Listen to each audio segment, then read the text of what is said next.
વાત કરીએ હવે પોરબંદરની તો પોરબંદરમાં ભારે વરસાદે શહેરમાં તારાજી સર્જી છે। રાજીવનગર સોસાયટી કે જે પોરબંદરનું હૃદય માનવામાં આવે છે આ વિસ્તારમાં પાણી ઓસરતા કાદવ કિચડના તારાજીના દ્રશ્યો જોવા મળ્યા હતા। તો બીજી તરફ પોરબંદર કોંગ્રેસે આ વિસ્તારની મુલાકાત લીધી હતી। રોગચાળો ન ફેલાય તે માટે તાત્કાલિક આ વિસ્તારમાં સફાઈ અને દવાનો છંટકાવ તેમજ ગટરોની સફાઈ કરવાની માંગ કરાઈ છે।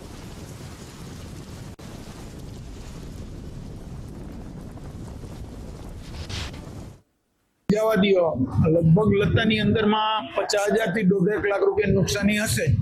સોફા છે, ટીવી છે, અમારા ઘરમાં કમર પાણી હતું, કોઈ પૂછવા નતું તંત્ર, અને 2 દિવસ પાણી ફૂલ રહ્યું।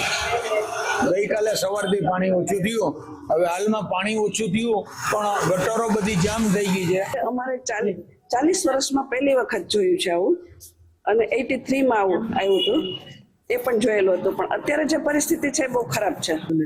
પરિસ્થિતિ એટલી હદે ખરાબ છે કે લોકોના ઘરમાં 3-3, 4-4 ફૂટ સુધી પાણી 2 દિવસ સુધી ભર્યા રહ્યા હતા। કુદરતની કૃપા છે, વરસાદ રોકાઈ ગયો એટલે પાણી નીકળી ગયા, પણ ગંદકી એટલી હદે છવાયેલી, ગટરો બધી બ્લોક છે।